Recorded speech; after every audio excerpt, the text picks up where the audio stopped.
How do I get my offer to the top of the pile? Hello everyone, this is Sean Noonan from the Noonan team at Compass. And today I'm going to spend some time talking about this very important question that's top of mind for many buyers in this competitive market. Over the last 20 years, my wife and I have built our business primarily focusing on listings. And we carry anywhere from 5 to 10 listings at any given time, which means we field hundreds of offers every year across these listings for our different sellers. And wouldn't you like to know how we help our sellers differentiate from all the offers they receive during this process? And as a buyer, wouldn't you like to know what sellers and listing agents are looking for that could help your offer stand out from the rest? Well, today I'm going to give you the top 8 things that you can do as a buyer to really make your offer stand out in the eyes of a seller. So let's get right into it with tip number 1. Tip number 1, understand the seller's perspective. You see, a lot of attention is given to the fact today that this is a very frustrating market for buyers. But what buyers need to understand is that this is a very frustrating market for sellers as well. You see, when you put a home on the market today, typically the response is immediate. We've had situations where buyers are showing up at sellers' homes unannounced. They've gone into their backyards. Open houses are overrun with people. Showing requests come in quickly. Sellers are overwhelmed by a lot of this activity. And while it's frustrating for buyers, at the end of the day, what a seller really wants to know if they choose your offer is that you're going to perform according to the stipulations in the contract. You see, they don't want a bunch of empty promises. What they want to know is if they're to choose your offer, will you as a buyer do what you said you're going to do? Will your lender be able to perform on time? And will your agent represent you accurately according to the stipulations in the contract? Because the last thing a seller wants to do is get into escrow, then have to cancel that escrow and go back onto the market. So from a seller's perspective, what they want to see are cleanly written offers, offers that make sense from their perspective, offers that can give them what they want, but they also want to have the trust to know that you as a buyer and your lender and your agent are going to perform according to the stipulations in the contract, and you're going to do what you said you were going to do. It's really that simple. Tip number 2, make sure you're working with a lender who's given you a full loan approval. See, many buyers are going out today shopping for homes and submitting offers with these pre-approval letters that they've been getting from lenders. However, these are not created equal. There are some lenders out there that will actually take your entire file into consideration. They will run your credit, they will look at all the documentation, and they will issue a full loan approval for you, which basically means you've gone through the underwriting process and you've been approved for a loan. Other lenders will issue a pre-approval letter, which means they've taken a cursory look at your finances. They've determined that you probably qualify for a loan, but they haven't done the homework to get it through underwriting to make sure that your loan has been fully approved. From the listing agent perspective, when we get offers in, our job is to vet the lenders for all these offers that come in. So rest assured, we will be calling your lender and we're going to find out exactly how far along you are in this approval process. And clearly, buyers that are coming to the table with offers with loans that are fully approved are going to have much more leverage over buyers who are coming in with one of these traditional pre-approval letters where your loan hasn't gone through the underwriting process. So if you want to give yourself the most leverage possible in this instance, make sure you're working with a lender who will give you full underwriting approval on your loan before you start going out and shopping for a home, and especially before you start submitting offers. Tip number 3. Find an agent who is experienced in this market today to represent you. You see, according to MLS statistics, consumers have a 68% chance of finding an agent who does only 1 to 2 transactions per year unless they really do their homework. And in this competitive market, you can't afford to have an agent like that representing you if you really want to get your offer accepted. See, a lot of times people use an agent that they know, they use a friend, they use a family member, they go to one of these discount brokerages. But in this market, you can't afford to put your destiny in the hands of somebody who doesn't understand the unique dynamics that we're seeing today and how to get your offer positioned at the top of the pile. You see, we can almost immediately tell from the minute the first phone call comes in, the way the offers are written, the way the agents write emails. We know exactly who has experience in this market and exactly who doesn't.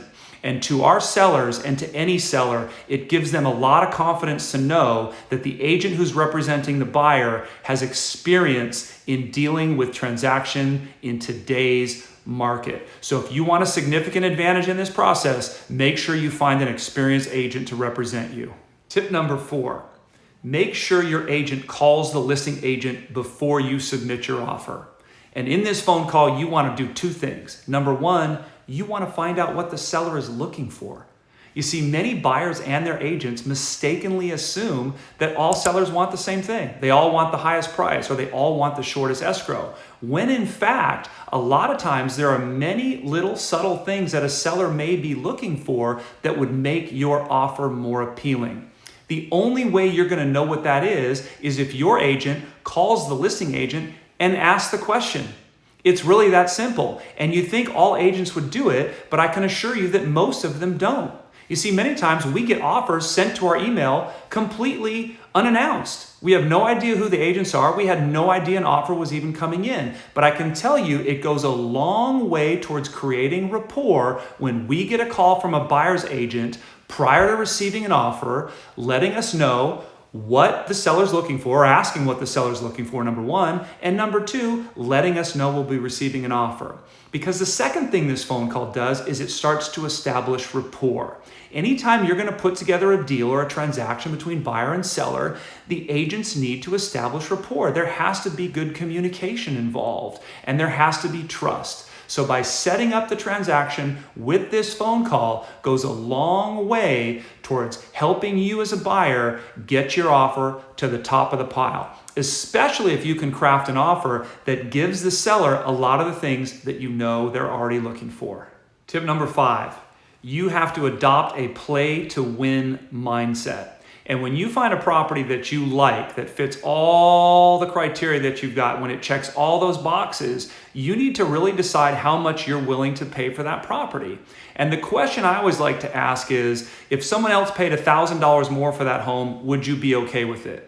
If they paid $2,000 more for that home, would you be okay with it? If they paid $10,000 more for that home, would you be okay with it? You see, I've seen too many buyers miss out on properties in this market, even though they were willing to pay more because their initial offer was much less. They went in thinking, well, I'll get a counteroffer from the seller, or maybe I can negotiate. A lot of times, if your offer is too low in this market, you won't see a counteroffer from the seller, so you don't even get a chance to sit at the table.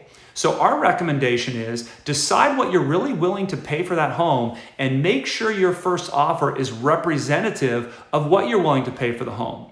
Don't come in too far below what you'd really be willing to pay for that home because your offer might not get consideration. Second thing you can do with your offer is be creative. There's lots of things you can do around price, removal of contingencies, terms. You can offer to pay for city transfer taxes, county transfer taxes, escrow fees. There's all kinds of things you can propose to make your offer a little bit more attractive than the next offer, especially if you're dealing with multiple offer scenarios. The other thing you can consider is don't always make offers on exact price thresholds. You see, we'll see so many people write offers at a $5,000 threshold or a $10,000 or a $15,000 threshold. So instead of writing an offer for $1,150,000, write an offer for $1,153,000 or $1,154,500. You see, sometimes we've seen these little pricing increments make a big difference in the mind of our sellers. So even though it's only a few $1,000s, a lot of times you'll get a lot of offers at exactly the same price, but then sometimes you'll see an offer that'll come in $1,000 or $2,000, $3,000 higher. So think creatively when you're putting together your pricing strategy and make sure that your offer is reflective of what you're truly willing to pay for the property. Tip number 6. So you've finally gotten to the point where you've written your best offer and you're ready to send it off to the listing agent. A couple of things you want to do. Number 1, make sure that all of the communication coming from your agent is fostering an atmosphere of collaboration and cooperation and not any type of animosity. We know it can be frustrating sometimes for buyer's agents. You've gone from one listing to the next. You've missed out on several opportunities. Clients can be frustrated, but you want to make sure you start this relationship off on the right foot.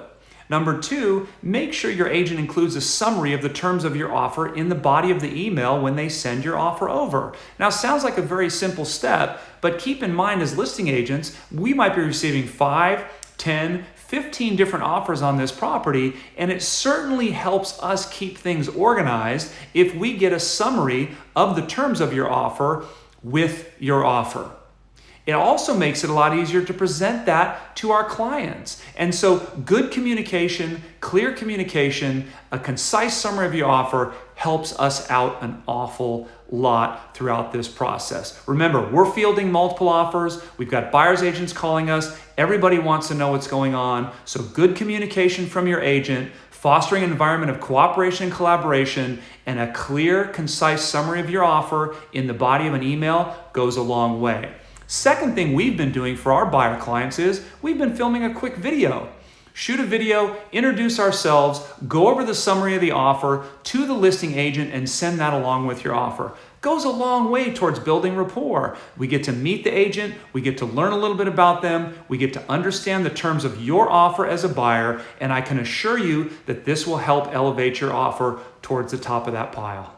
Tip number 7, once you've sent your offer off to the listing agent, get your lender involved.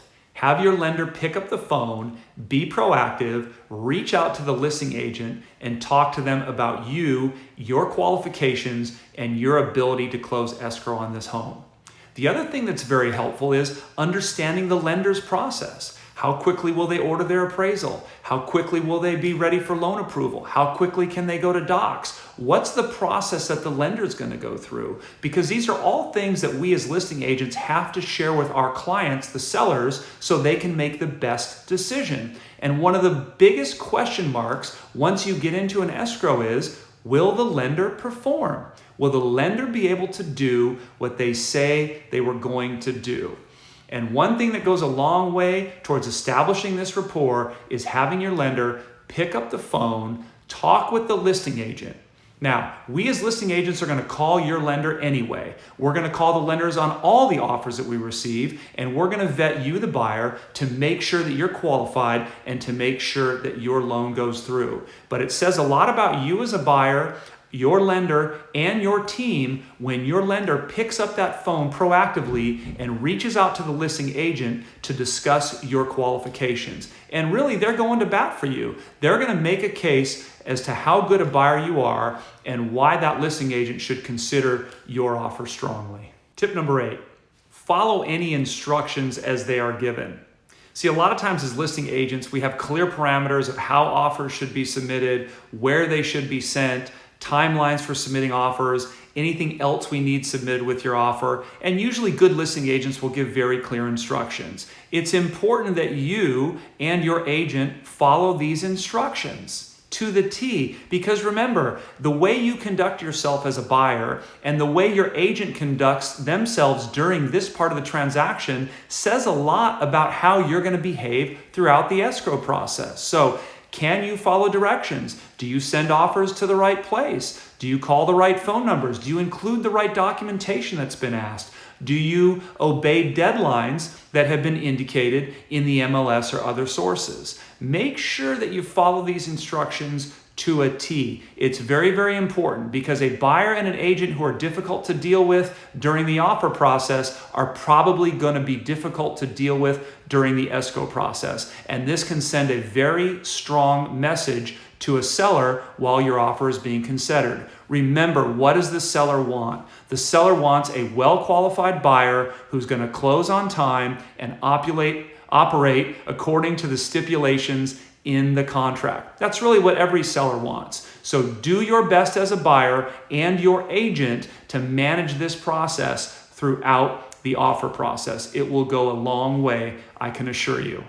Ultimately, each seller is different, and they're going to evaluate the merits of each individual offer on its own. And this is a process. It can take some time, especially if you're dealing with multiple offer scenarios. But I can assure you that if you and your team, your buyer's agent, and your lender follow these 8 tips, you're going to put your offer at the top of the pile for consideration, and you might just find yourself getting into escrow. For more relevant real estate news you can use, remember to like, follow, comment below, and subscribe to our channel.